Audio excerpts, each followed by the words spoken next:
Hello friends, नमस्कार, Radhe Radhe and welcome to filler form.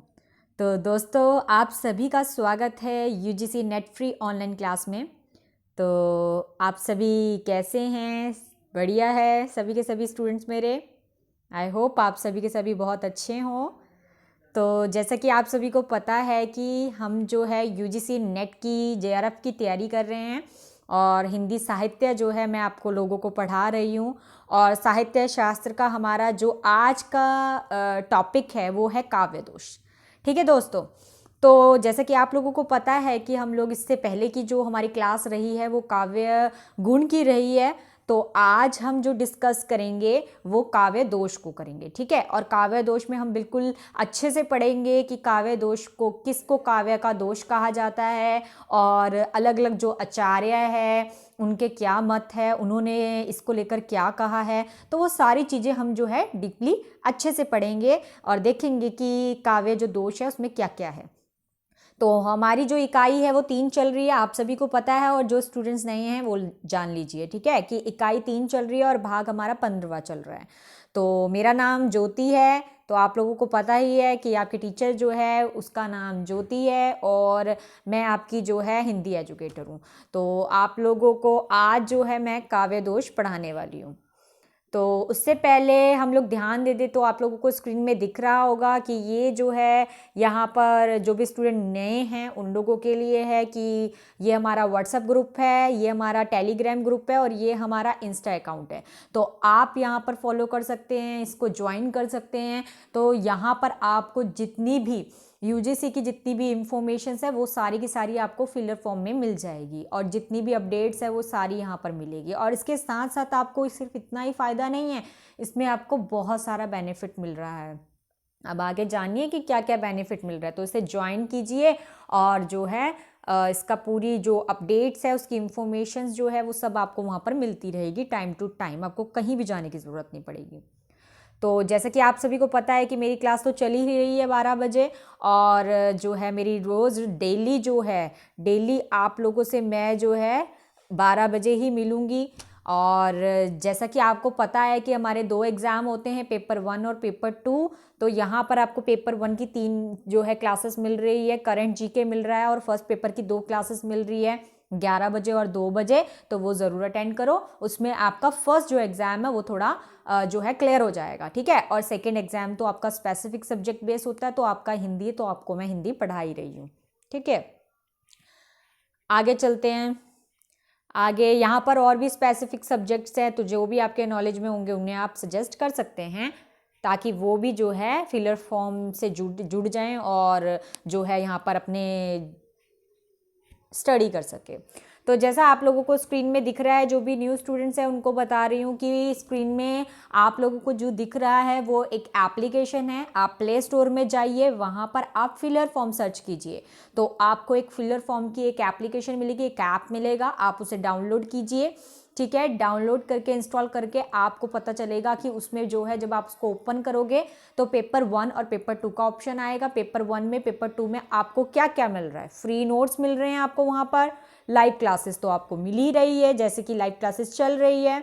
5000 MCQs and जो है PYQ मिल रहा है। अच्छा, एक चीज़ और है, अभी भी बहुत सारे बच्चों को कन्फ्यूजन है इस चीज़ को लेकर कि मैम जो है लाइव नहीं है। तो मैं आप लोगों की काइंड इन्फॉर्मेशन के लिए बता दूं कि मैं लाइव हूँ, बस ये होता है क्योंकि हम लोगों का सिलेबस बहुत लेंथी है। देखो, अगर बिल्कुल ऐसा होता कि छोटी छोटी चीज़ें जो है बिल्कुल छोटा चैप्टर होता तो मैं ये सोचती कि चलो आप लोगों को थोड़ा छोटा चैप्टर है तो साथ साथ में चैटिंग जो आपकी चल रही है, आपके साथ थोड़ा टॉक भी होता रहे और साथ साथ आपको आपके साथ स्टडी भी होती रहे। ठीक है। पर ऐसा है कि हमारा जो हिंदी का सिलेबस है वो काफ़ी लेंथी सिलेबस है और हमें टाइम में कवर भी करना है। यस स्टूडेंट्स, ठीक है।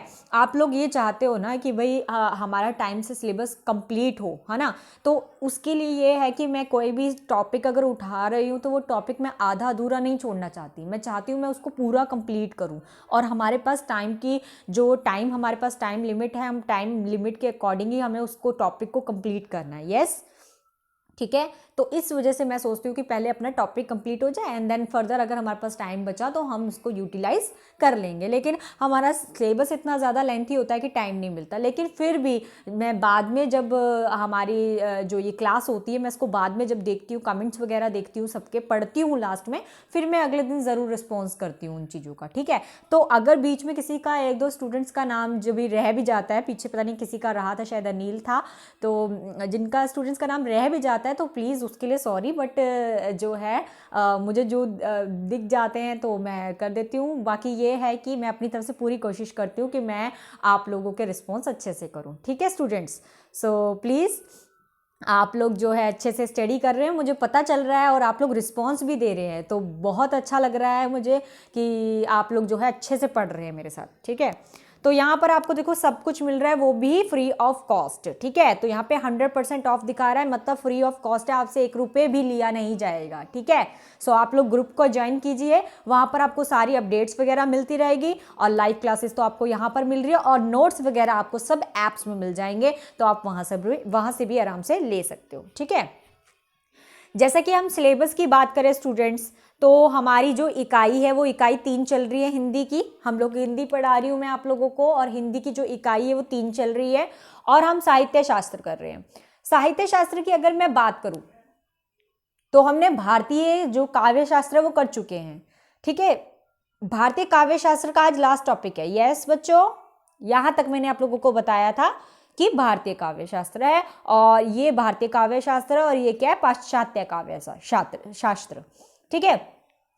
तो अगर हम भारतीय काव्य शास्त्र की बात करें तो हम काव्य लक्षण कर चुके हैं, काव्य हेतु कर चुके हैं, और काव्य प्रयोजन कर चुके हैं। यस स्टूडेंट्स, रस कर चुके हैं, अलंकार, रीति, ध्वनि, वक्रोक्ति और औचित्य भी हम कर चुके हैं। रस निष्पत्ति कर चुके हैं, साधारणीकरण कर चुके हैं। उसके बाद आता है शब्द शक्ति, तो हम लोगों ने शब्द शक्ति कर लिया, काव्य के गुण कर लिए। आज हम जो करने वाले हैं वो है काव्य के दोष, और हमारा जो भारतीय काव्य शास्त्र है वो समाप्त हो जाएगा। ठीक है स्टूडेंट्स, तो भारतीय काव्य शास्त्र जो है हमारा खत्म होगा, और इसमें हम लोग क्या करेंगे कि जो हमारी नेक्स्ट क्लास होगी वो शायद एमसीक्यू बेस्ड हो सकती है। ठीक है। तो देखते हैं हम लोग उसमें कुछ ये काव्य जो भारतीय काव्य शास्त्र है इससे रिलेटेड जो क्वेश्चंस हैं, इंपॉर्टेंट क्वेश्चंस है, वो करेंगे। ठीक है। एंड देन हम उसके बाद जो है पाश्चात्य काव्य शास्त्र में जाएंगे, तो ये फिर हम लोगों ने सारा कंप्लीट करना है। ओके। अब बात करते हैं काव्य दोष की, लेकिन उससे पहले हम जो है प्रश्न की बात करते हैं। जो हमारा पिछला क्लास का प्रश्न था कि आनंदवर्धन ने, जो क्वेश्चन है उसकी बात करते हैं। तो क्या था हमारा प्रश्न, आनंदवर्धन ने किस तत्व को काव्य का प्राण तत्व माना है। ठीक है। तो ये मेरा प्रश्न था, और इसका उत्तर बहुत सारे स्टूडेंट्स ने दिया, मुझे बहुत अच्छा लगा। तो इसका उत्तर जो है वो है ध्वनि। तो इसका ए इसका आंसर था ध्वनि, जो काफ़ी स्टूडेंट्स ने दिया। मिक्की ने इसका आंसर ए दिया, मोनी हो गया, परमेश्वरी हो गया, लवली हो गया, प्रियंका हो गया, और अस्वाति हो गया। तो ये सारे जो स्टूडेंट्स हैं इन लोगों ने जो है बिल्कुल करेक्ट आंसर दिए हैं। बाकियों ने नहीं दिए, कोई बात नहीं, वो भी पढ़कर बिल्कुल अच्छी तरीके से दे देंगे, कोई प्रॉब्लम नहीं है। तो आप लोग, काव्य दोष की क्लास चल रही है, याद रहे काव्य दोष के बाद आप लोगों ने रिवीजन करना है पूरा का पूरा। स्टूडेंट सुन रहे हैं आप लोग, तो आप लोगों ने सारा का सारा पुराना रिवीजन करना है, जितना भी मैंने अभी तक आप लोगों को सिलेबस करवाया। जिन्होंने वीडियोस नहीं देखी है वो भी वीडियोस को देखे, और दोबारा देखकर उसको रिवाइज करें कि मैम ने क्या पढ़ाया था। यस स्टूडेंट्स, एंड देन क्योंकि काव्य दोष के बाद मैंने बोला कि हमारी शायद एमसीक्यू की क्लास हो सकती है, तो हम लोग एमसीक्यूज जो है पढ़ेंगे तो आपको याद आता रहेगा इसका आंसर क्या है। पहले मैं आपसे लोगों से पूछूंगी एंड देन उसके बाद उसका आंसर करेक्ट बताऊंगी। ठीक है। तो जिनके करेक्ट होंगे वो उनके लिए तो वेल एंड गुड। तो देख लेना कि किसके कितने क्वेश्चन करेक्ट होते हैं, तो किसको कितना जो है भारतीय काव्य शास्त्र आता है। ठीक है। एंड देन हम उसके बाद पाश्चात्य करेंगे। तो जैसा कि हम बात करते हैं काव्य दोष की, कि काव्य दोष क्या है, तो काव्य दोष की हम लोग चर्चा कर रहे हैं। तो जब आपने काव्य गुण पढ़े, तो जिसके भीतर जिसके भीतर जो है गुण होते हैं वो तो गुणों से भरा होता है। ठीक है। उसमें गुण ही गुण है, लेकिन जिसके अंदर गुण है ही नहीं, जिसके अंदर एक भी गुण नहीं है, वो क्या है, उसमें कुछ ना कुछ दोष है। ठीक है। अब कैसे और क्या इसको समझा जाए, तो काव्य रस के जो आस्वादन है, जब हम किसी भी काव्य का रस का आस्वादन करते हैं ना, तो उसमें कुछ भी बाधा पहुंचाने वाले जो तत्व होते हैं, जो उनमें रुकावटें डालते हैं, मान लो कि चाहे अलंकार ऐसे डाल दिए जो समझ में ही नहीं आ रहे, और हमें समझने में, हमें इतने आसान शब्दों को भी समझने में क्या आ रही है, कठिनाई आ रही है, नहीं समझ में आ रहे हैं, क्योंकि उसमें अलंकारों का ऐसा इस्तेमाल कर दिया। ठीक है, तो क्या हुआ कि वो क्या कर रहे हैं, बाधा पहुंचा रहे हैं हमारे आस्वादन में, जो हम रस का स्वादन कर रहे हैं ना, उसमें आस्वादन में जो है बाधा पहुंचाने का काम कर रहे हैं। तो वो तत्व जो क्या होते हैं, वो काव्य दोष कहलाते हैं। ठीक है, और अगर थोड़ा सा और तरीके से और अच्छी तरीके से बताया जाए, ठीक है, तो क्या कहेंगे कि जो है एक तरीके से जो आस्वादन हम जब करते हैं, जब हम किसी चीज़ को, किसी काव्य को पढ़ रहे हैं, है ना, और उस काव्य में क्या हो रहा है, उस काव्य में बहुत सारे दोष है, उस काव्य में जो है, अगर मैं रस की बात कहूँ तो अच्छी तरीके से रस नहीं आ रहा, मतलब एकदम से तो क्या हो रहा है, वीरता भरी वाली बातें की जा रही थी, है ना। जब हमारे भीतर जोश आ गया तो क्या किया, बिल्कुल शांत रस उसमें आने लग गया। अब क्या था, जो हमारा जोश था वो क्या हो जाएगा, ठंडा हो जाएगा, शांत हो जाएगा। ठीक है, तो वीरता से एकदम से क्या है, शांत रस में आ गए। तो भाई तुमने वीरता पहले हमारे भीतर लाई क्यों, वीरता का जो भाव था वो हमारे भीतर लाया ही क्यों। तो वो क्या है, एक प्रकार का काव्य में क्या है, दोष है। ठीक है, कि पहले तो कोई और ही रस चल रहा था उसमें, और अचानक से किसी और रस की उत्पत्ति होगी। ठीक है, तो ये क्या होगा, रस एकदम से जब वो हो जाएगा तो हमें काव्य में आनंद नहीं आएगा, और आस्वादन में भी क्या होगी, बाधा आएगी। तो उसे क्या कहा गया है, काव्य दोष कहा गया है। समझ आया, थोड़ा सा और आगे से अच्छे से समझेंगे। लेकिन पर ऐसा होता है कि जब काव्य का जो उद्देश्य होता है, अगर हम काव्य की, अकेले सिर्फ काव्य की बात करें, तो कविता या काव्य कोई भी है, तो उसमें उसका जो मेन उद्देश्य होता है वो क्या होता है, रसानुभूति कराना होता है। यस, ठीक है, रस की अनुभूति करवाना होता है, कि हमें पता चले कि उस काव्य में क्या रस है, हम उसके भाव को समझ सके, हमारे भीतर, कवि के भीतर वो साधारणीकरण हो सके, वो रस निष्पत्ति हो सके, वो अलंकारों का पूरा जो है हो सके, वो रीति हो सके, वो औचित्य हो सके, उचित होना चाहिए, वो ध्वनि हो सके। तो इस तरीके से जो भी काव्य की आत्मा, जो चीज़ें माना गया है, वो उसके भीतर होना जरूरी है। लेकिन उसका मेन मोटिव क्या है, रसानुभूति करना, कि रस की अनुभूति हो जाए, हमें रस जो है उसका हम अच्छे से आस्वादन कर सके, ये इसका मेन उद्देश्य होता है काव्य का। लेकिन अगर काव्य में दोष हो रहा है, तो उसको, काव्य में दोष होता है तो उससे क्या क्या हानि होती है, क्या क्या नुकसान होता है। तो यहाँ पे हम किसकी बात कर रहे हैं, हानि की बात करेंगे, कि क्या क्या जो हानि है वो हमें देखनी पड़ सकती है। ठीक है, कि हमें क्या हानि जो है वो देखनी पड़ती है। तो अगर हम हानि की बात करें तो बच्चों क्या है, पहली हानि क्या होगी, सबसे पहली हानि देखो, 3 प्रकार की हानियां होगी हमें। कितनी हानि होगी, 3 हानियां होगी। पहली हानि होगी, हमें रस की प्रतीति में विलंब होगा। हम काव्य पढ़ रहे हैं, और काव्य में पढ़ते रह रहे, हमें 10 मिनट हो गए, 15 मिनट हो गए, लेकिन हमें अभी तक आनंद नहीं आ रहा। ठीक है, रस में कुछ आनंद ही नहीं हो रहा। तो मतलब क्या हो रहा है, रस की प्रतीति में क्या हो रहा है, विलंब हो रहा है। बहुत देर बाद हमें रस जो है, जब हमने बहुत देर तक कविता को सुना, तब जाके हमें समझ आया कि रस में वो कविता किसके ऊपर लिखी गई थी। ठीक है, तो रस की प्रतीति में क्या होता है, विलंब होता है। ठीक है, और क्या हानि है इसकी, रस निष्पत्ति में भी अवरोध होना। तो जब रस की जो निष्पत्ति होती है, रस निष्पत्ति आपको पढ़ाया हुआ है, तो रस की निष्पत्ति में भी क्या होता है, रस निष्पत्ति क्या है, विभाव अनुभाव व्यभिचार्य संयोगाद्र रस निष्पत्ति। तो क्या है, रस की निष्पत्ति कैसे होती है, जब विभाव अनुभाव और संचारी भाव का संयोग होता है तो रस की निष्पत्ति होती है। तो उसमें भी क्या आता है, इसमें अवरोध होता है, नहीं हो पाती रस की निष्पत्ति। रस प्रतीति में पूर्ण विविधान होना। ठीक है, रस जो प्रतीति होती है उसमें भी पूरी तरीके से क्या होता है, विविधान, बाधाएं आती है उसमें भी। तो इस तरीके से ये 3 जो हानियां हैं वो हमें देखने के लिए मिलती है। अगर मैं सीधे शब्दों में अगर आपको बताऊं, तो सीधे शब्दों में अगर बताऊं तो ऐसे हम कह सकते हैं कि जब हम जो है, जब हम भोजन करते हैं, और भोजन में क्या है, भोजन करते करते भोजन में कंकड़ आ जाए, पत्थर आ जाए तो क्या होता है, हमारा जो आनंद है, जो हम खाना खा रहे हैं, भोजन का जो आनंद ले रहे हैं, वो क्या हो जाएगा बच्चों, नष्ट हो जाएगा। ठीक है, उसी प्रकार काव्य में जब दोष आने लग जाता है तो दोष आने से क्या होगा, काव्य में जब दोष आएगा तो क्या होगा, हमारा जो आनंद है वो भंग हो जाएगा।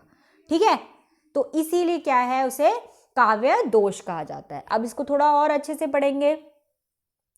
काव्य दोष के अर्थ, परिभाषा और उसके उदाहरण। ठीक है, तो काव्य दोष की परिभाषा, ये दोष वे काव्य की अर्थ की प्रतीति में बाधा पहुंचाते हैं। ठीक है, ये बाधा पहुंचाते हैं क्योंकि ये दोष है, ये तीनों सौंदर्य में विघात जो है उत्पन्न करते हैं। काव्य स्वादन में जो स्वाद है उसमें बाधा, उद्रिक्त जनक तत्व जो है उसको काव्य दोष कहलाते हैं। तो इस तरीके से मतलब ये सिंपली आपको बताना चाह रहे हैं, वही चीज़ है कि आस्वादन में बाधा पहुंचाने वाले तत्वों को क्या कहा जाता है, काव्य कहा जाता है। ठीक है, तो मम्मट ने देखो क्या कहा, मम्मट ने अपनी परिभाषा देते हुए कहा, मम्मट की ये परिभाषा, इसमें परिभाषा में उन्होंने जो है दोषहीनता शब्द का प्रयोग किया है कि दोषहीनता से है, जो अदोषो शब्द का तात्पर्य दोषहीनता से है, और काव्य वह शब्दार्थ है जो दोषहीन होता है, गुण युक्त होता है और कभी कभी अलंकार रहित भी होता है।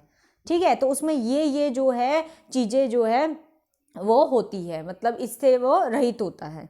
तो इस तरीके से दोष जो है उनके भीतर उत्पन्न होते रहते। तो अलग अलग आचार्यों ने अलग अलग जो है मत दिए। अब अगर हम सभी आचार्यों की बात करें तो उन्होंने किसने कितने दोष माने हैं।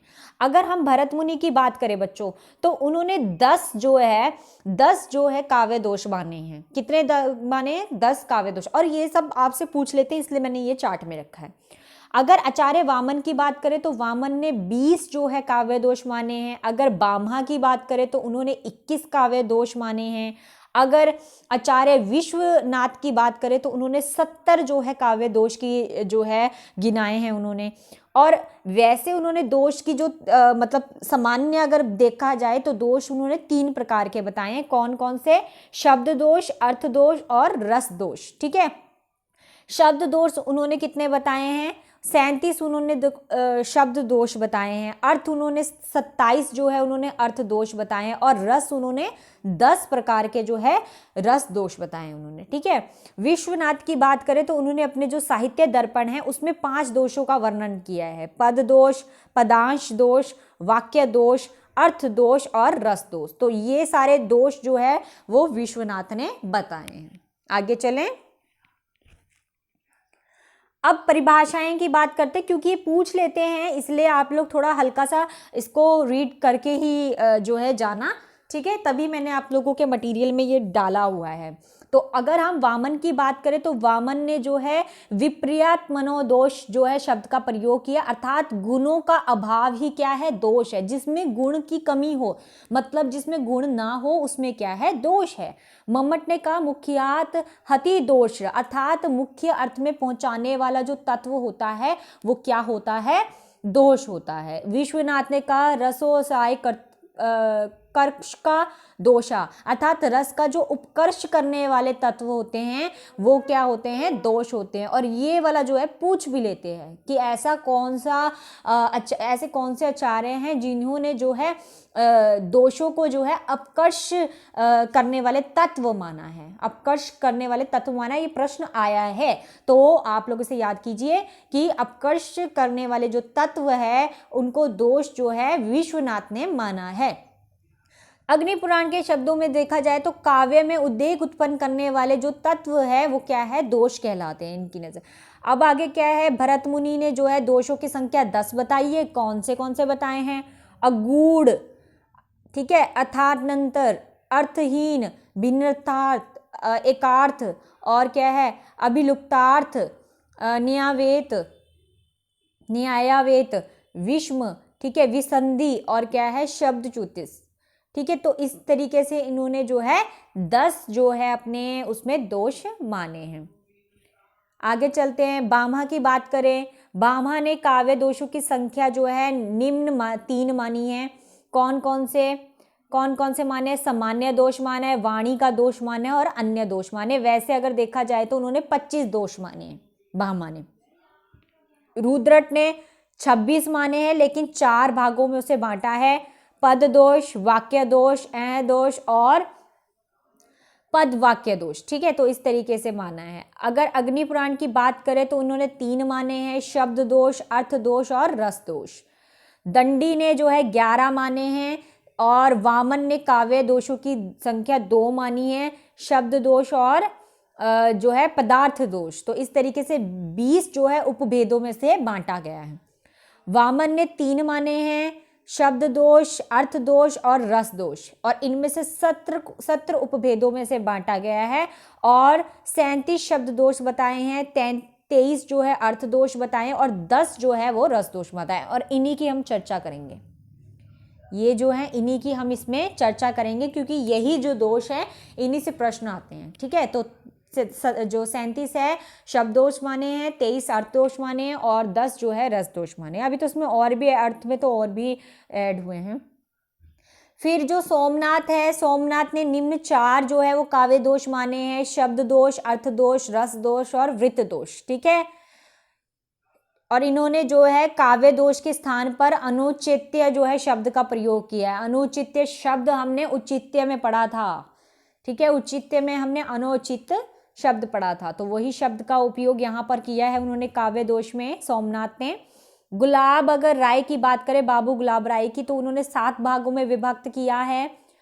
अप्रचलित शब्दों का प्रयोग है, अश्लील शब्दों का जो अश्लील जो शब्द होते हैं उनका प्रयोग है, न्यूनधिक प्रयोग है, अवांछित प्रयोग है, ठीक है, अवांछनीय, और विरोधी उपयोग, अनुचित उपयोग, ठीक है। तो इस तरीके का जो है उन्होंने बताया है। अगर रामदहीन मिश्र की बात करें तो उन्होंने नित्य काव्य और अनित्य काव्य दोष माना है, और इनकी भी मैं आगे बताऊंगी आप लोगों को।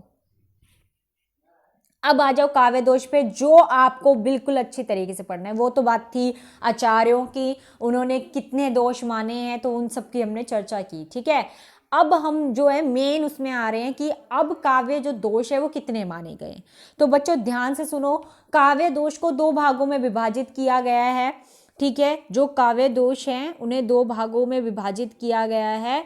और ऐसे तो वैसे रीतिकालीन आचार्य भी है, जैसे केशव दास हो गए, श्रीपति हो गए, चिंतामणि हो गए, भिखारी दास हो गए, क्योंकि इतना बड़ा बन रहा था, ठीक है। भिखारी दास हो गए, प्रताप शाही हो गए, तो इन्होंने भी अपने अपने जो है मत दिए हैं, इन्होंने भी बताया है कि दोष क्या है, कैसे है। अब देखी जाए तो काव्य दोष 2 प्रकार के होते हैं, एक होता है नित्य काव्य दोष और एक होता है अनित्य काव्य दोष, ठीक है। अब नित्य काव्य दोष बच्चों क्या होता है? नित्य काव्य दोष होता है जो काव्य में ऑलरेडी जो है मौजूद होता है, मतलब जो उसमें पहले से ही हो, काव्य के अंदर जो है पहले से ही दोष होता है, उसे कहते हैं नित्य काव्य दोष, ठीक है। और अनित्य काव्य दोष क्या होता है? अनित्य काव्य दोष होता है जो कवि की लापरवाही की वजह से या उसकी अज्ञानता की वजह से जो है काव्य में आ गया हो। मान लो कवि ने पहले कोई और बात की और फिर बाद में कोई और ही बात पे ले गया, तो वो उसकी अज्ञानता है, उसकी लापरवाही है, और उसे क्या कहेंगे हम? अनित्य काव्य दोष कहेंगे, ठीक है। और नित्य काव्य दोष क्या होता है? जो पहले से ही काव्य के अंदर मौजूद होता है, उसे कहते हैं नित्य काव्य दोष, ठीक है। मेरी बात समझ में आती है? हम बोल सकते हैं नित्य काव्य दोष को कि ऐसे दोष जो काव्य में सदैव विद्यमान रहते हैं, ठीक है, ये हमेशा विद्यमान रहते हैं काव्य में और किसी ना किसी रूप में रहते हैं, ठीक है। अब क्या है? अब अगर देखा जाए तो ये जो नित्य काव्य दोष है बच्चों वो 3 प्रकार के होते हैं, ठीक है। और जो अनित्य काव्य दोष है वो भी यहाँ 3 प्रकार के बताए हैं। जो नित्य है वो बताए हुए हैं असत्यार्थ विधायक काव्य, असदुप्रदेशक काव्य और असभ्यार्थ काव्य। और यहाँ पे अनित्य जो काव्य दोष है वो बताए हैं 3, शब्द काव्य दोष, अर्थ काव्य दोष और रस काव्य दोष। तो याद कर लीजिए, शब्द काव्य दोष, अर्थ काव्य दोष और रस काव्य दोष। आगे चलें। अब है नित्य काव्य दोष, तो चर्चा करना शुरू कर रहे हैं अब हम लोग इसमें। नित्य काव्य दोष मैंने आप लोगों को बताया कि ऐसे दोष जो काव्य में सदैव विद्यमान रहते हैं किसी ना किसी रूप में, ठीक है, किसी ना किसी रूप में वो हमेशा विद्यमान रहेंगे। अब कौन कौन से होते हैं? सबसे पहले देखो, असत्यार्थ विधायक काव्य। कौन से होते हैं? कवि की कल्पना के कारण काव्य का वास्तविक जगत से पृथक होना, मतलब उसकी जो कल्पना है वो ही उसका सबसे बड़ा दोष है। मतलब उसकी कल्पना क्या है? बिल्कुल ही अलग जा रही है, वास्तविक जगत से कोई लेना देना नहीं है। अब जैसे देखो हमारी लाइफ में या आपकी लाइफ में कुछ ज़्यादा तो अंतर नहीं होगा ना, बहुत सारी चीज़ें एक जैसी होगी, लेकिन एक पर्सन है वो कविता लिख रहा है या काव्य लिख रहा है और वो बिल्कुल ही अलग चल जाए, लाइफ से कोई लेना देना नहीं, आसमानों की बातें हो रही है, आसमानों में ही पता नहीं क्या क्या हो रहा है, बिल्कुल अलग अलग चीज़ें ही लिखी जा रही है, तो क्या है, उसकी कल्पना से ही वो काव्य लिख रहा है, जिसका वास्तविक से अगर बात करें, वास्तविक जगत से बात करें तो कोई लेना देना नहीं है। क्या कहते हैं उसे? असत्यार्थ। देखो, सत्य होता है, सत्य पे होता है, जो यथार्थ पे होता है। असत्यार्थ जो विधायक काव्य है उसमें क्या है, कल्पना के कारण, कल्पना ही क्या है, उसका दोष है, उसी के कारण वो क्या करता है, वास्तविक जगत से बिल्कुल पृथक हो जाता है। ठीक है बच्चों, समझ आ गया? उसके बाद आगे चलते हैं, आगे है असाधु प्रादेशिक काव्य। अब असाधु प्रादेशिक काव्य कौन से होते हैं?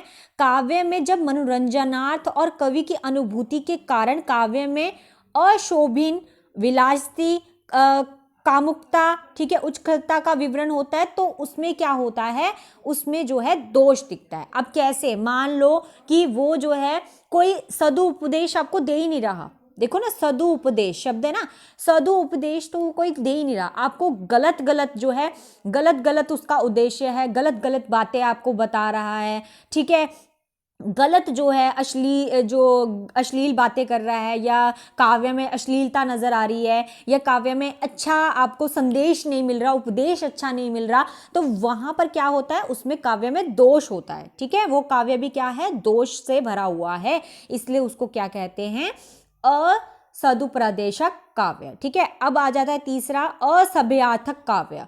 अब ये कौन सा काव्य होता है जिसमें अश्लील, असभ्य, अश्लील वर्णन जो होता है वो किया होता है। तो राजशेखर ने विस्तार से इसका जो है वर्णन कर रखा है, तो उसमें हम ये सारा जो असभ्यार्थक काव्य जो है वो देख सकते हैं राजशेखर की उसमें। ठीक है, तो ये आपको नित्य काव्य दोष बताए मैंने 3। ठीक है, तो इस तरीके से ये जो काव्य दोष होता है वो सदैव जो है काव्य में रहता ही है। ठीक है, तो ये भी रहता है, कल्पना तो रहती ही है, कल्पना जो है वो किसी ना किसी के साथ जोड़ता रहता है। सदुपयोग की बात करूँ तो वो कभी कभी कुछ ऐसे कवि काव्य लिखे होते हैं जिसमें कोई सदु उपदेश होता ही नहीं है। ठीक है, किसी चीज़ से रिलेट करके उन्हें लिखा होता है, तो कुछ उसमें सदुपयोग नहीं होता। ठीक है, उपदेश नहीं होता, और क्या है, सभ्य, अश्लीलता से भरी होती है। ठीक है, तो इस तरीके की चीज़ें जो है वो ज़्यादातर सदैव जो है, नित्य जो है काव्यों में रहता ही है ये दोष।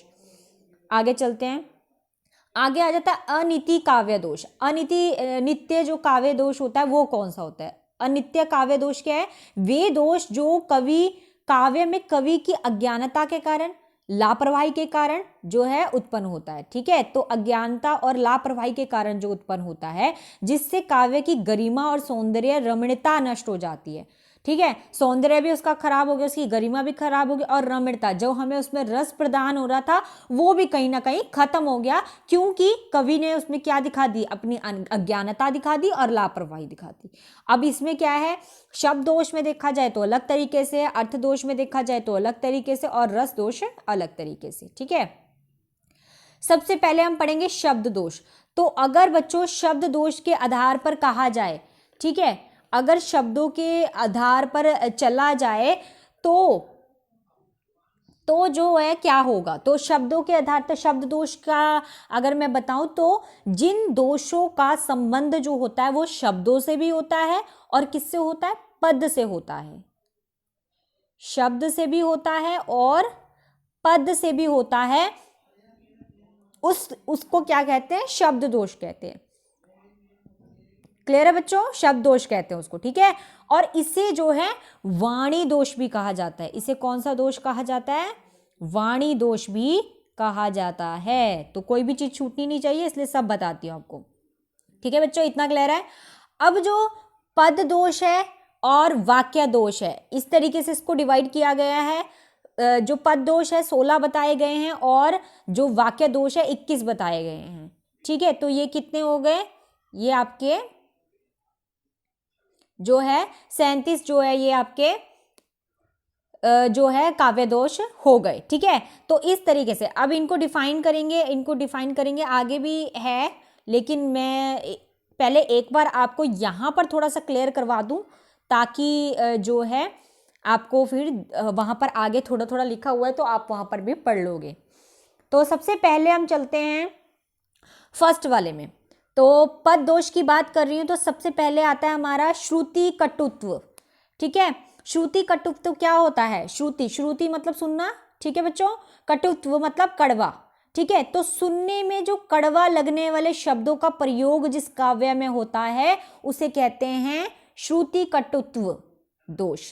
ठीक है बच्चों, क्लियर है? श्रुति कटुत्व दोष, सुनने में कड़वा लगने वाला जो शब्द होते हैं उनका जहां प्रयोग होता है काव्य में तो उसे हम कहते हैं श्रुति कटुत्व दोष। आगे है चयुक्त संस्कार।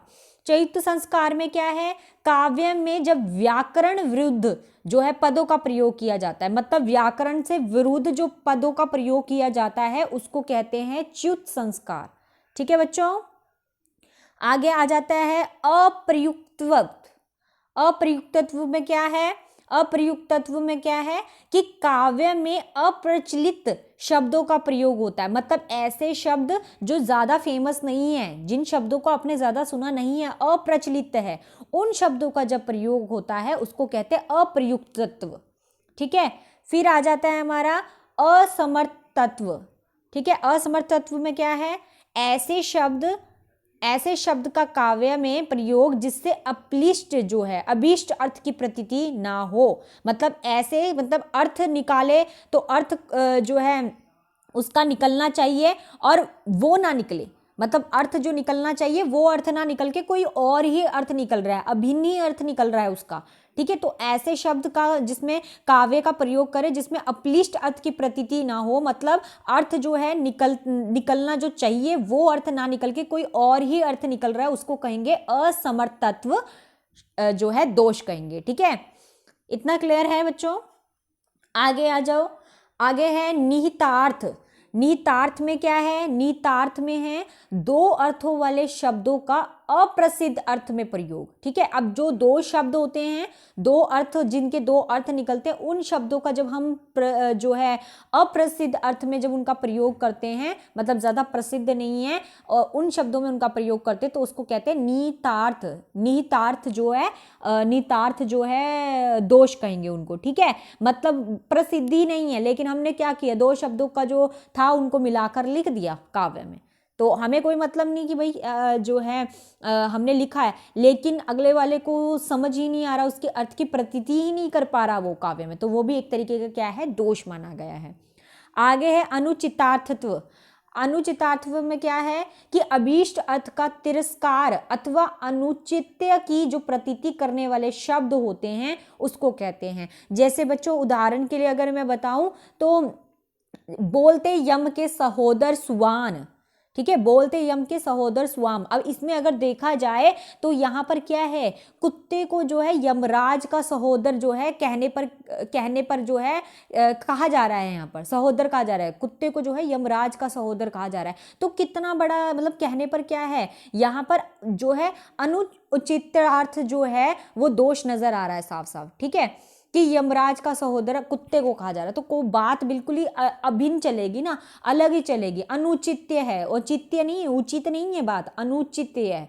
ठीक है, तो इस वजह से इसको अनुचितात्व जो है दोष कहा जाता है। फिर आ जाता है निरर्थत्व।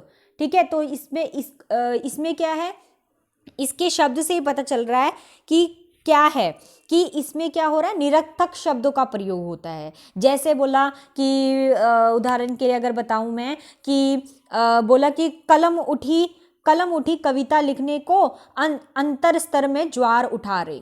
ठीक है, तो क्या है, कलम उठी कविता लिखने को अंतर स्वर में ज्वार उठा रे। तो अब देखो पूरा तो सही था लेकिन ये रे अलग से जा रहा है कि ज्वार उठा रे, तो रे अलग से जा रहा है, तो रे की जरूरत तो नहीं थी वहां पर, तो वो क्या है, बिल्कुल निरर्थक शब्द था, उसकी जरूरत नहीं थी वहां पर लेकिन डाल दिया गया। तो इस तरीके से, इस प्रकार से भी क्या होता है, काव्य में दोष होता है। आगे चलें, आगे है बच्चों रुको 2 मिनट, अप्रतीतत्व। ठीक है, अप्रतीतत्व में क्या है, इसमें क्या है, अप्रचलित जो शास्त्र विशेष होते हैं उसमें परिभाषिक शब्दों का प्रयोग किया जाता है। जैसे मैंने आप लोगों को बताया था परिभाषिक शब्दावली, परिभाषिक शब्दावली क्या होती है? जो किसी एक स्पेसिफिक प्लेटफॉर्म में यूज की जाती है। जैसे अगर हम हिंदी के शब्दों की बात करें तो हिंदी के कुछ शब्द ऐसे होंगे जो सिर्फ हिंदी के स्टूडेंट्स ही जानते होंगे, ठीक है। तो गणित में ऐसे स्टूडेंट्स होंगे जो सिर्फ गणित की लैंग्वेज जो है, गणित में जो शब्दों का इस्तेमाल किया जाता है सिर्फ वो जानते होंगे, ठीक है। या फिर अगर मैं जो है उनकी बात करूं, साइंस के स्टूडेंट्स की बात करूं, ठीक है, तो वो प्लांट्स को अलग तरीके से बुलाएंगे, एनिमल्स को एनिमेलिया बुलाएंगे। तो इस तरीके से अलग अलग जो वर्ड्स वो यूज़ करते हैं उनका स्पेसिफिक नाम उनके बायोलॉजी में होता है, ठीक है, उनका एक स्पेसिफिक नाम होता है। तो उसको क्या कहते हैं? परिभाषिक शब्दावली बोलते हैं, जो किसी स्पेसिफिक जगह पर ही इस्तेमाल की जाती है। नॉर्मल अगर हमारी जो लाइफ है उसमें नॉर्मल लोग, जो आम इंसान है, आम व्यक्ति, वो उनका इस्तेमाल नहीं करता। तो इसमें क्या है, एक तरीके से परिभाषिक शब्दावली का इस्तेमाल किया जाता है, ठीक है। तो उसे क्या कहते हैं? अप्रतित्वत्व, जो क्या कहते हैं? दोष कहते हैं, ठीक है। आगे क्या आ गया? स्पेलिंग किलस्ट तत्व, ठीक है।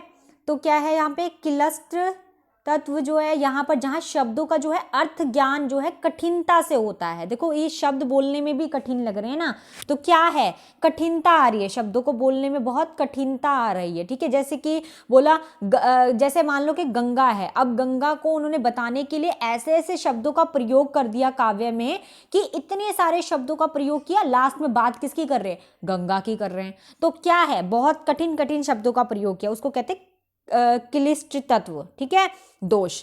उसके बाद क्या आ जाता है? उसके बाद आता है अश्लीलिष्ट तत्व। ये थोड़ा स्पेलिंग गलत हो गई, यहाँ पे आएगा अश्लीलित्व, जहां पर लज्जा व्यंजक, घृणास्पद या जो है अमंगल सूचक जो शब्दों का प्रयोग किया जाता है वहां पर। मतलब जैसे कभी देखा होगा आपने, मैंने बताया अभी आपको एग्जाम्पल में भी, राजशेखर की जो वो होगी उसमें आपको अश्लील ऐसे ऐसे जो शब्द होंगे, वो आपको लज्जा भरे जो शब्द होंगे, जंगा, ऐसे ऐसे शब्दों का जो प्रयोग होता है वो नजर आता है। तो वहां पर ये दोष पाया जाता है। उसके बाद आगे आ जाता है हमारा, आगे आ जाता है ग्रामेतव, ठीक है। तो ग्रामेतव, ग्राम से ही पता चल रहा है, यहाँ पे थोड़ा सा ये आएगा, र की मात्रा आएगी पैर में। तो क्या है यहाँ पे? ग्राम्य क्या होता है? गांव होता है। तो गांव में क्या होता है? गांव में जो लैंग्वेज यूज की जाती है ना, जो भाषा का इस्तेमाल होता है, जो गंवारूपन सा होता है, वो लोक व्यवहार में जो उनकी भाषा होती है, उनको क्या कहा जाता है? ग्राम्यत्व कहा जाता है, ठीक है। तो काव्य में ग्रामीण या गंवारू या फिर लोक व्यवहार में प्रयुक्त शब्दों का जो प्रयोग किया जाता है, जैसे कि उदाहरण के लिए अगर मैं बताऊं तो मूड पे मुकुट धरे लोहत है गोपाल, ठीक है, मूड पे मुकुट धरे लोहत है गोपाल। तो मूड क्या, किसको कहा गया है? यहाँ पे गवार को कहा गया है, यहाँ पे गवार के लिए मूड शब्द का प्रयोग किया है। तो इस तरीके से जो है ग्रामेत्व जो है वो दोष भी काव्य में नजर आता है। उसके बाद क्या है? उसके बाद है न्यायार्थत्व। न्यायार्थत्व में क्या है? असंगत लक्षण वृत्ति का होना, ठीक है, मतलब बिल्कुल कोई लक्षण नहीं है, ठीक है। नेय का मतलब ही क्या होता है? अगर नेय की बात करें, नेय का मतलब क्या होता है?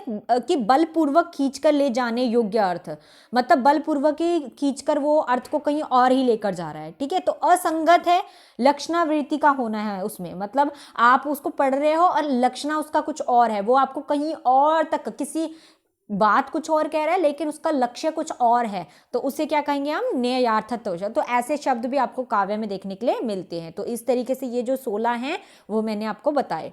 अब आगे बात करते हैं हम वाक्य दोष की। ये आपको थोड़े बहुत आगे भी मिल जाएंगे, मैंने आपको पर पूरे 16 बता दिए। वैसे तो इसमें थोड़े बहुत ही पढ़े, लेकिन पूछ लेते हैं ये, इस वजह से बताए। अब क्या है? वाक्य दोष। वाक्य दोष की अगर बात करें, ठीक है, तो इसमें क्या है? इसमें क्या है? आक्रामक पद। अब ये क्या है? इसमें स्पेलिंग ही गलत हो गई, 2 मिनट रुको। हाँ, कर आक्रामकत्व दोष है इसमें, ठीक है। तो ये थोड़ी स्पेलिंग गलत है। आक्रामकत्व दोष जो है इसमें क्या है? काव्य में जो है यथास्थान कर्म पूर्वक पदों का प्रयोग ना होना, मतलब इसमें क्या होता है कि जो है कर्म से पदों का प्रयोग नहीं किया जाता, मतलब पहले 1 आएगा, 2 आएगा, 3 आएगा, 4 आएगा, तो कर्म पूर्वक ना आकर मतलब पहले 4 लिख दिया, फिर 7 लिख दिया, फिर 8 लिख दिया, फिर 10 लिख दिया, फिर जो है 1 लिख दिया, फिर 2 लिख दिया, फिर 5 लिख दिया, इस तरीके से उल्टा पुल्टा करके लिख रहे। कर्म पूर्वक पदों का प्रयोग ना किया जा रहा है जहां पर, उसको क्या कहेंगे, आक्रमक जो है आक्रमत्व दोष का कहेंगे। ठीक है, आगे क्या है, न्यून पद। न्यून पद, ये सारे पदों की बात की जा रही है, तो न्यून पद की बात की जा रही है। न्यून पद कौन सा होगा, जहां पर क्या होगा, पदों की कमी, पदों की आगे कमी होगी। जैसे कभी कभी क्या कहते हैं, हम बोलते हैं पानी पी लो, हम बोलेंगे पानी पी लो, तो अब क्या है, हमें उसके आगे क्या लगाना चाहिए था, आप लगाना चाहिए, तो आपका आप नहीं लगाया ना वहां पे, तो आप यहाँ का क्या हुआ, पद की कमी हो गई, आप नहीं लगाया, सीधा बोल दिया पानी पी लो। ठीक है, तो आप पानी पी लो, तो इस तरीके से पूरा पूरा जो है वाक्य होना था। तो क्या है यहाँ पे न्यून पद है, मतलब पदों की क्या है, यहाँ पर कमी है, जो पद है उसकी कमी होना, उसे कहेंगे न्यून, न्यून पद। आगे है अधिक पद। अब यहाँ पर क्या हो रहा है, एक्स्ट्रा हो रहा है, एक्स्ट्रा जा रहा है यहाँ पे। तो काव्य में जो है अनावश्यक शब्दों का जो है प्रयोग किया गया है, जरूरत नहीं थी लेकिन फिर भी शब्दों का प्रयोग ज्यादा किया गया है। तो कभी कभी क्या करते हैं हम, एक ही शब्द को बार बार अलग अलग तरीके से बताने की कोशिश करते हैं, तो हमें समझ आ गया, तो वो क्या है, बार बार उसका अनावश्यक जो है प्रयोग किया गया है, अनावश्यक प्रयोग किया गया। अब यहाँ पे क्या है, कथित पद। अब कथित पद कौन से होते हैं कि एक बार जो है कहे गए जो शब्द होते हैं उनको दोबारा बार बार रिपीट करना, इसका मतलब क्या होता है, रिपीटेशन होती है ना, तो रिपीट, बार बार उसी की पुनरावृत्ति करना। जैसे हम जो है बार बार रिपीट करते किसी सेंटेंस को। ठीक है,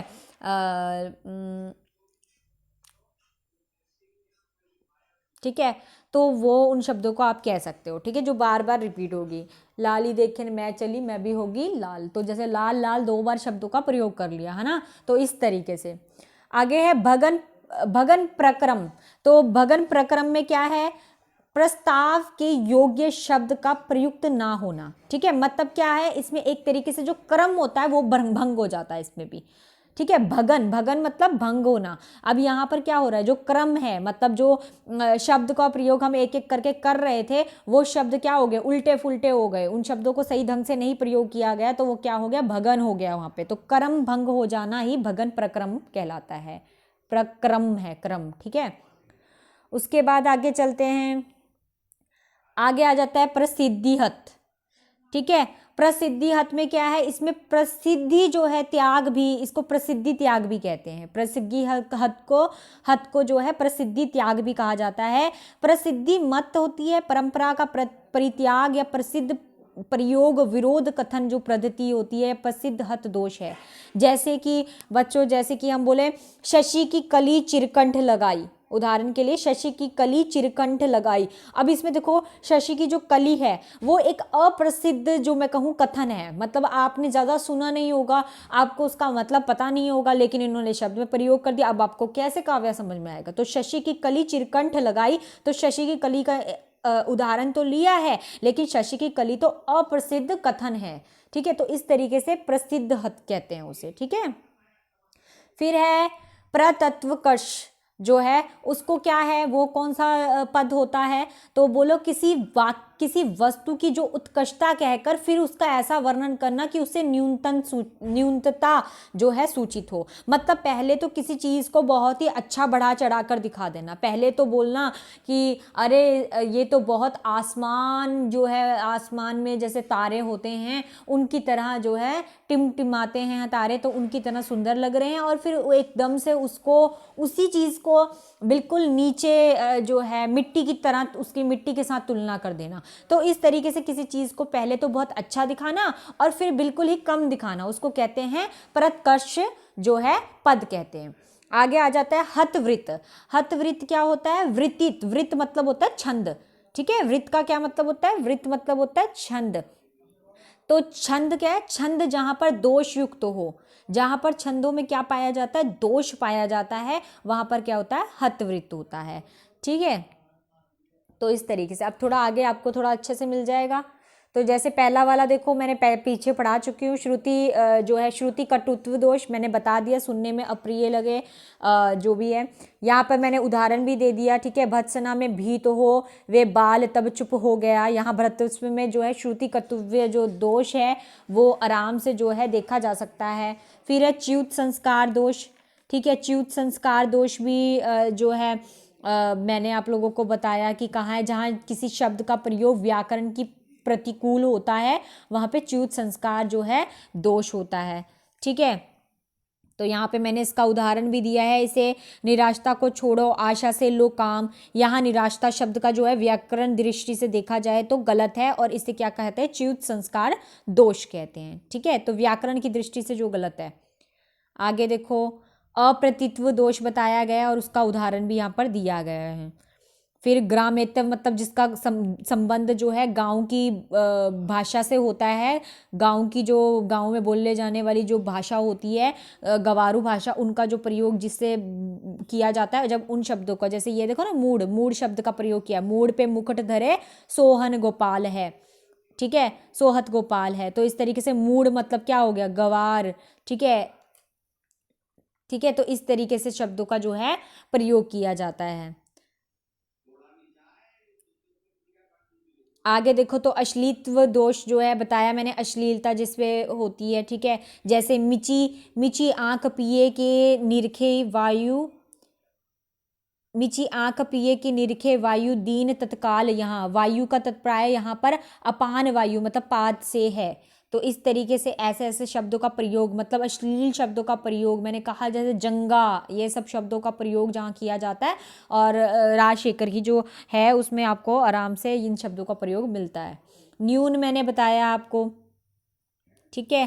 तो न्यून जो है, न्यून में कहा है जहाँ अप्लिष्ट जो है, अभीष्ट जो अर्थ है उसको सूचित करने वाले जो पद है उनकी कमी होती है, ठीक है। तो यहाँ से जो जोड़ने वाले पद होते हैं उसे न्यून कहा जाता है। तो न्यून मैंने आप लोगों को बताया, ठीक है। जहाँ पर क्या है कि पद की कमी होना, मैंने कहा ना जैसे आधी अधूरी बात कहना, कुछ भी कह दो और उसको आगे आप तुम कुछ भी नहीं लगाया, नमस्ते बोला आगे कुछ बोला ही नहीं, है ना। तो ऐसे कुछ भी बोलो तो आगे कुछ लगाया नहीं, तो उसमें क्या होता है, पदों की कमी होती है, उसको कहते हैं न्यून पद। अधिक पद मतलब ज़्यादा पदों का प्रयोग किया जाता है, ये भी बता दिया मैंने आपको। अक्रमत्व दोष बताया मैंने आपको, ठीक है। आक्रमक दोष में मैंने क्या बताया आपको कि कर्म पूर्वक जो है पदों का प्रयोग ना होना। तो जब पदों का प्रयोग ऐसे नहीं होता, जैसे विश्व में लीला निरंतर कर रहे हैं, मानवी, यहाँ मानवी शब्द लीला से पहले प्रयुक्त होना चाहिए था और वे प्रभु इस संसार में निरंतर मानवी लीला कर रहे हैं। तो क्या हुआ, उल्टा पुल्टा शब्दों का प्रयोग कर दिया ना, कर्म पूर्वक नहीं किया, इसलिए कहते हैं अक्रमत्व दोष। फिर है दोषाक्रमत्व दोष, ठीक है, दोषयुक्त। तो दोष कर्मत्व दोष जो है, वैसे तो ये दोष तो वैसे तो उसमें अर्थ कर्मत्व दोष में भी आ जाता है, जहाँ काव्य में लोक या शास्त्र विरुद्ध कर्म से कथन का ना हो, ठीक है। जैसे कि मान लो कि आपको बोला कि आप जो है 5 रुपये दे दो, ठीक है। तो 5 रुपये नहीं तो 10 रुपये दे दो। तो मतलब ज़्यादातर क्या होता है, ज़्यादातर ऐसा होता है ना कि हम बोलते हैं कि हमें 5 रुपये दे दो, तो अगर वो 5 रुपये नहीं दे रहे होते तो हम बोलते हैं कि चलो 2 रुपये दे दो, कम कम मांगते हैं उनसे, है ना। लेकिन यहाँ पर क्या होता है, बिल्कुल उल्टा होता है, 5 रुपये दे दो, अगर 5 नहीं दे रहे तो 10 ही दे दो। तो इस तरीके से क्या है, दृष्ट कर्मत्व जो है दोष पाया जाता है।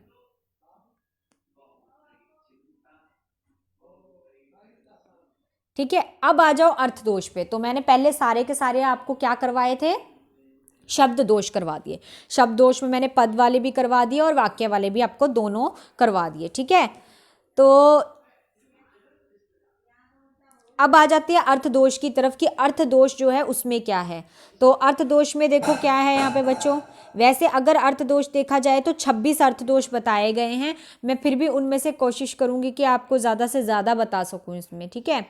अर्थ दोष देखो तो कवि जिस भाव को व्यक्त करना चाहता है, ठीक है, उसके विपरीत अन्य ही भाव प्रकट होने पर अर्थ का दोष होता है, ठीक है। मान लो वो किसी चीज़ को बताना चाहता है काव्य में, मैंने बताया आप लोगों को, ठीक है, लेकिन उसका अर्थ कुछ और ही निकल रहा है, जो अर्थ समझना चाहिए था हमें वो अर्थ ना समझ के हम कुछ और ही अर्थ उसका समझ रहे हैं, तो वो क्या है, काव्य का क्या है, दोष है कि काव्य में इतनी शक्ति नहीं थी कि वो अपने अर्थ को हमें अच्छे से समझा सके। ठीक है, तो इस तरीके से 26 बताए गए हैं। यहाँ पे नाम भी जो है उनके लिखे हुए हैं। पुनरुक्त जो है, पुनरुक्त दोष है, दुष्टा कर्म, तब कुछ कुछ दोष जो है वो शब्द से मिलते हुए होंगे। ठीक है बच्चों, तो अपृष्टत्व दोष है, ग्राम्यत्व दोष है, जो हमने पीछे पढ़ा कि ग्राम में जो भाषा यूज की जाती है ना, संदिग्ध है, कष्टार्थ है, नियम परिवृत्त है, प्रसिद्ध विरोध्य है, विद्या विरोध है, सांकष्य है और सहचर भिन्न दोष है। तो इस तरीके से जो है ये सारे दोष है। तो पहला है पुनरुक्त। पुनरुक्त की बात करें तो पुनरुक्त दोष कौन सा होता है, जहां अर्थ की पुनरुक्त हो, एक ही बात को दो अलग अलग शब्दों में माध्यम से कहा जाए, उसे कहते हैं पुनरुक्त। पुनरुक्त शब्द आपने पुनरुक्ति अलंकार किया होगा। पुनरुक्ति अलंकार में क्या होता है, शब्दों की आवर्ती बार बार जहां पर हो वहां पे पुनरुक्ति अलंकार होता है। उसी तरीके से पुनरुक्त शब्द वो बताना चाहता है कि आवर्ती क्या हो रही है, शब्दों की बार बार हो रही है, तो अर्थ को बार बार जो है उसका अर्थ बार बार, हम जो है यहाँ पे अर्थ की बात हो रही है ना, तो अर्थ की जो है पुनरुक्ति हो रही है, बार बार अर्थ वही निकल कर आ रहा है, तब क्या होता है, पुनरुक्त काव्य दोष होता है।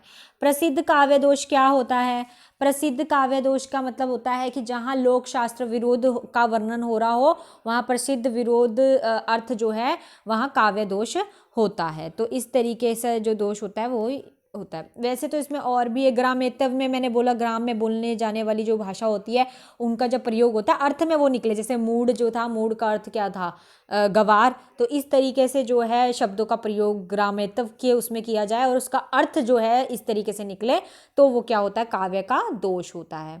ठीक है, इस तरीके से और भी है, जैसे कि अगर मैं इन्हीं की बात करूं, मैं आपको हल्का हल्का बता देती हूँ, इसको थोड़ा हल्का हल्का मैं बता देती हूँ अर्थ वालों को। ठीक है, तो मैं सबसे पहले पुनरुक्त बता दिया मैंने आप लोगों को, जहाँ पे शब्दों का क्या होता है, आवर्ती होती है, तो अर्थ बार बार उसकी अर्थ जो है वही अर्थ बार बार निकल कर आ रहा है, तो पुनरुक्त दोष होगा।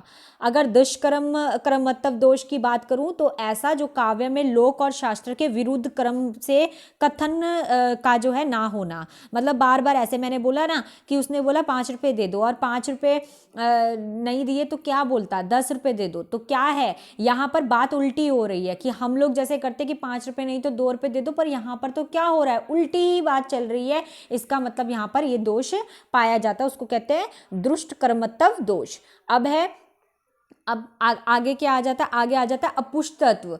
अपुष्ट तत्व जो दोष होता है वो कौन सा होता है, ऐसा प्रयोग जिसमें अर्थ में कोई विशेषता प्रकट ना हो, मतलब कोई विशेषता ही प्रकट नहीं हो रही है ना, अर्थबोध हेतु जो है प्रौढ़ उक्ति का प्रयोग ना कर मुख्यार्थ की उपकारी शक्ति से काम लेना, मतलब सीधा सीधा बताऊं तो जो है कोई भी विशेषता उसमें प्रकट ही नहीं हो रही है, तो उसे क्या कहते हैं, अपुष्टत्व दोष कहते हैं। ग्रामेत्व दोष मैंने आप लोगों को बता दिया, जहां दोष जो होता है वो शब्दगत और अर्थगत दोनों होता है, मतलब शब्दों में भी दोष है, शब्द के साथ साथ मतलब शब्द भी ऐसे प्रयोग किए, और क्या है जब हमने उसका अर्थ निकाला तो अर्थगत में भी दोष ही आ रहा है, तो क्या है, एक गवारूपन, एक ग्रामीण जो शब्दावली है या बातों में उनका जो है गवारूपन जो है वो दिख रहा है।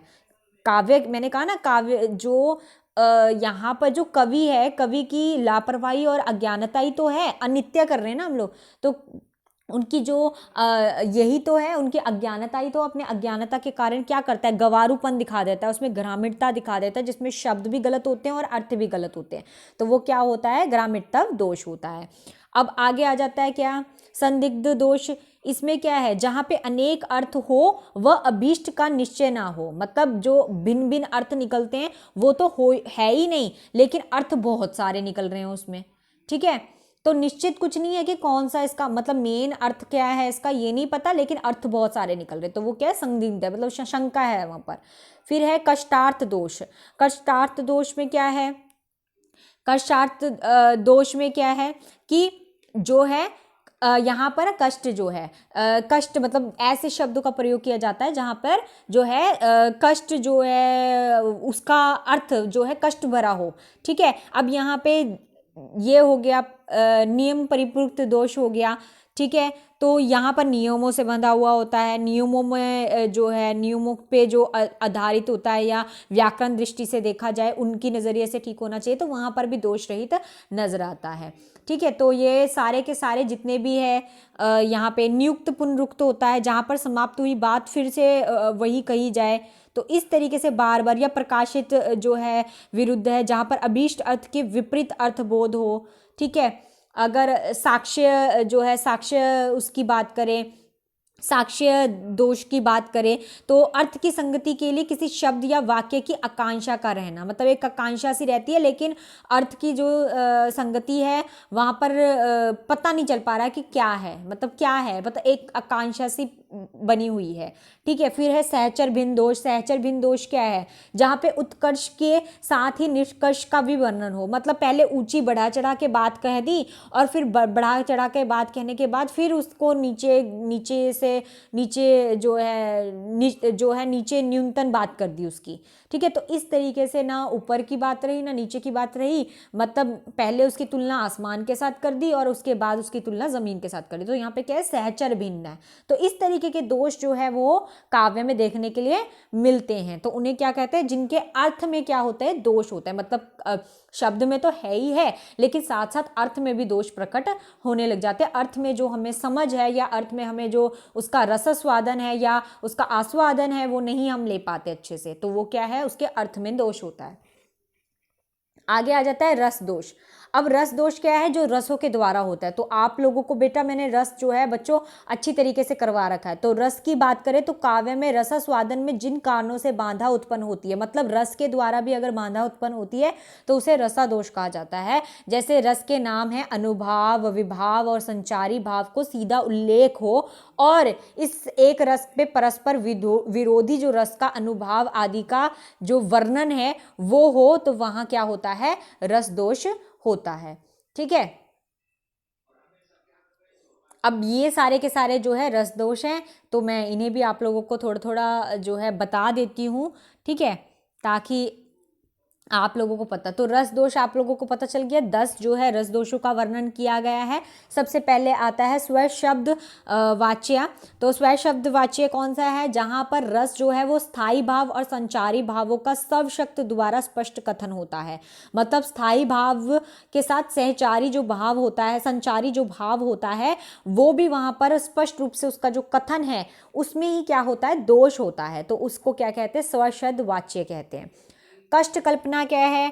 कष्ट कल्पना है कि रस के विभाव अनुभावों का कठिनता से ज्ञान होना, मतलब विभाव का भी नहीं पता चल रहा, अनुभाव का भी नहीं पता चल रहा, बहुत कठिनता हो रही है उसके ज्ञान को लेने में, तो उधर क्या है? कष्ट कल्पना है।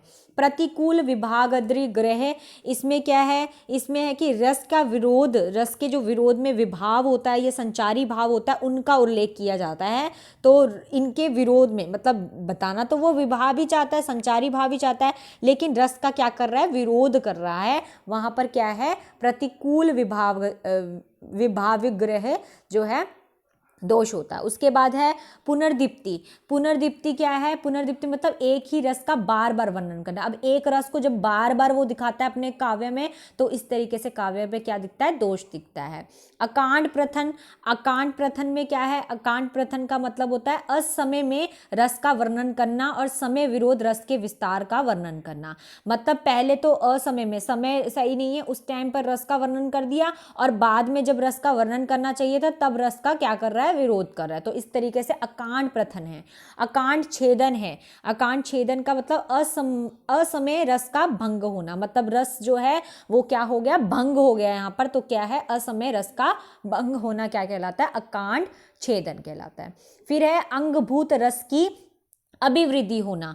तो अंगभूत रस की अभिव्यक्ति में क्या है? प्रधान रस की अपेक्षा गौण रस का जो है यहाँ पे उल्लेख किया जाता है। जो प्रधान रस है उसे छोड़ दिया जाता है और गौण रस जो है, गौण रस आप लोगों को पढ़ा है, तो वहां पर जैसे मैंने आप लोगों को बताया ना, उदाहरण देती हूँ, जैसे पहले वीर रस की बात की और वीर रस की बात करते करते उस शांत रस में लगे, तो फिर वीर रस की बात ही की। जब हमारे भीतर जो है क्रोध, आक्रोश आ गया, तब उन्होंने शांत रस की बात करके उस आक्रोश को शांत कर दिया। तो इस तरीके का जो रस होता है वो भी भंग डालता है उसमें। तो इसलिए क्या है? प्रधान रस की अपेक्षा गौण रस का उल्लेख है। उसको कहते हैं अंगभूत रस की अभिवृत्ति। अब है अनुसंधान की विस्मृति। अब इसमें क्या है, जैसे अवातर प्रसंगों का नायक आदि का विस्मरण, मतलब पूरा प्रसंग बताया उन्होंने, सब कुछ बताया, लेकिन मेन जो था, कौन था मेन, नायक मेन था, और नायक को क्या कर दिया उन्होंने, नायक को भूल गए, नायक ही उनको अब याद नहीं है, तो विस्मरण हो गया, नायक का पता ही नहीं चला, तो वो क्या है, अनुसंधान की विस्मृति। फिर है प्राकृतिक विपर्य, तो क्या है विप्राय, तो इसमें क्या है, नायक की जो प्रवृत्ति है स्वभाव के विरोध बताई है, मतलब जो नायक को बताना चाहिए था स्वभाव से बिल्कुल ही विपरीत बताया है नायक को। तो इस तरीके के, जैसे कि कुमार संभव में जो है, कुमार संभव देखो तो उसमें जो है शंकर और पार्वती के संभोग में जो श्रृंगार वर्णन किया गया है उसमें ये दोष आराम से देखा जा सकता है, उसमें प्रकृति जो विप्राय है उसका दोष उसमें दिखाई देता है।